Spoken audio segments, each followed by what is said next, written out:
Hey folks, told you I'd make a video showing you a few little interesting tidbits about the router table, so that's what this is. Thanks for subscribing to the channel. I'm pretty sure you're gonna like what I have planned for this channel. It's gonna be a lot of behind the scenes stuff. After I release a project, I may put a video on this channel just talking about a lot of behind the scenes, some interesting tidbits about the project that I just released on my main channel. So the first video, we're gonna be talking about this router table and some things that are unique to this design, like leveling the router plate. We're gonna talk about leveling the snap lock rings, and I'm also going to talk about the router bit storage and how I did this. It's real brief, and I'm gonna show you what else I have stored in the router table. So to get started, let's talk about the router plate. First thing we're gonna talk about on the router lift are the snap lock rings and how to level them. Pop it up, and underneath you've got these little set screws. Once you dial that in, you've got nuts on the back to tighten that into place, so that way the set screws won't move. And next, we're gonna talk about leveling the router lift, and there's a couple of little tricks. The first thing you wanna make sure is that you remove these little screws on the corner. And don't ask me how I know, because it's embarrassing. I'm not that strong, and I'll just leave it at that. All right, so I'm gonna move this out of the way. And again, we've got, just like the snap lock rings, we've got set screws with nuts on the bottom to hold them in place. The front and the back on the middle are easy to get to, and so are this corner here. But these two over here and these two right here are a little difficult to put into place because of the sidewalls. So what you have to do is insert the set screw through the top, or from the top through to the bottom. And then when you get about 1/4 of an inch protrusion on the bottom, you want to install the nut, and you want to keep screwing the nut at the same time that you're lowering the set screw, so that way the nut doesn't hit that sidewall. And then it's just a matter of putting it in place, making sure it's level, lifting it up, and then because again, you can't use the Allen wrench underneath to set these because of this wall. You could notch this out, this wall out, if you've not built this yet, and that's probably a really good thing to do if you want. Notch it out a little bit. That way you can do all of the adjustments underneath instead of like me. I lifted the router plate out, adjust it, put it back, lift it up, adjust it, put it back, over and over and over, probably about 5 or 6 times until it was dialed in, and then I used a wrench to tighten those in place. That is the only trick as far as these are concerned.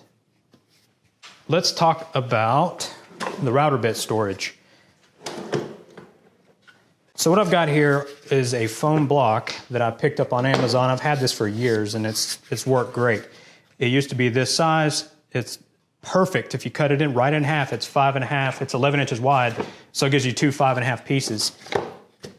And let me show you briefly how I did that.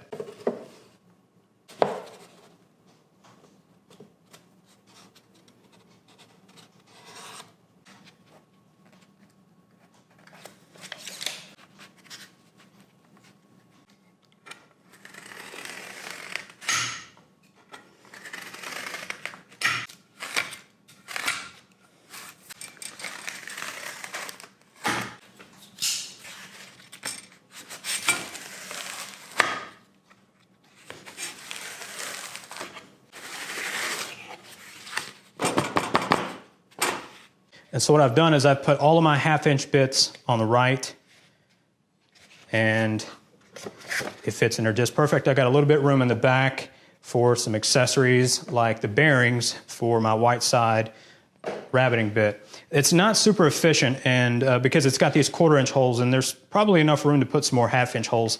I did not want to throw this away and waste it, so that's why I've cut it in half. I'm probably going to end up CNCing something to allow me to hold more 1/2 inch bits. That way I'll probably end up CNCing a piece that goes from the front to the back, because as you can see, these can fit in the 1/2 inch holes as well. So that's just wasted space in my opinion. So if and when I end up CNCing something, I'll shoot a short video on that. But for now, this is what I'm gonna use to hold my bits. I did have some extra bits that did not fit in here. So what I did was put the bits in here that I use the most, and the other bits I rarely used, and I'll just put them in some other part of the router table, but make sure that they don't hit each other. And these are the 1/4 inch bits. I was able to fit all of those in here with a few spots left.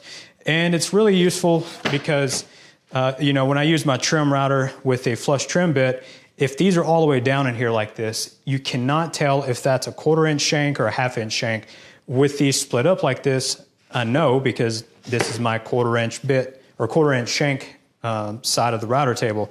So I can look and see, yeah, I've got a flush trim bit, I've got the bearing on the top, the bearing on the bottom, and double bearing, and then I've got some straight bits. I know exactly where those are because I've got them separated. So that's really, really useful. And I guess while I've got this stuff out, let me go ahead and show you the rest of the router table and what I have in here. So to begin, I've got just my extra collets and then my little starter pin for the router table.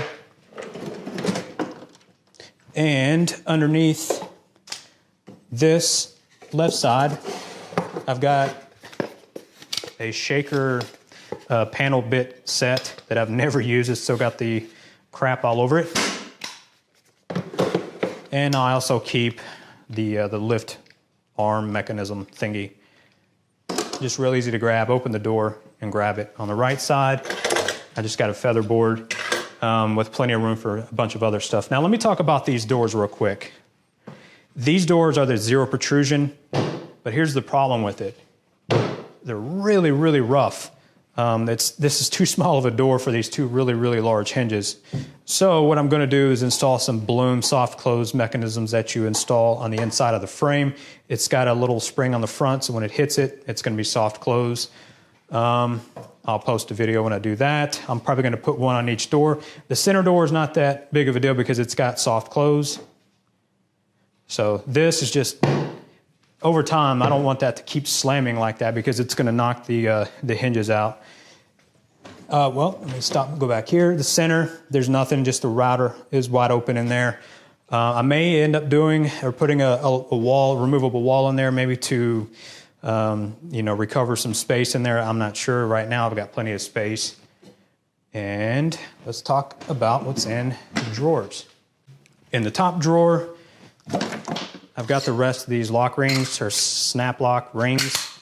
I got my plunge router, trim router, miter gauge, my bushings are right here.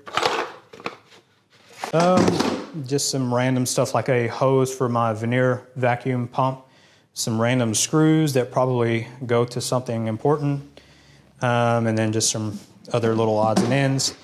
And down here at the bottom, you can tell how many Bosch routers I've had. I've purchased 3 of them. I've had 1 die, and then I've got the 2 of them left. One of them is inside of the table, and the other one is in the plunge base right there.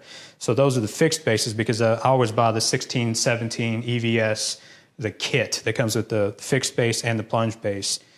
And I've got these, the mobile bases that I buy come with these extension arms, and over time I've bought so many of them that I've not needed all of the extension arms, so I just got a pile of them in here that I may use for something else. And that is my original Woodpecker's very first router plate, router table insert that I ever purchased.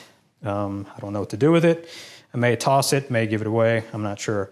And then I've got just a couple of other little things over here. The router fence micro adjustment, which I don't use. And that's pretty much all that I keep in there. Thanks for watching the video. If you liked it, let me know. And also leave me a comment below letting me know what kind of other videos you want to see, because I'm available to show you pretty much anything in my shop, whether that's a tour, whether that's if you got a question about anything in the shop, any process. You know, this channel is not going to only be strictly build videos. As a matter of fact, I probably won't ever post a build video on this channel because that's what my main channel is for. So this channel is going to give me the opportunity to do a lot of experimental stuff that I've not done on my main channel. So if you want to see something unique, something different, or if you have a question about anything, I may end up making a dedicated video to that. Leave a comment down below and I will definitely read those. So thanks for watching. I'll see you in the next Offcuts video.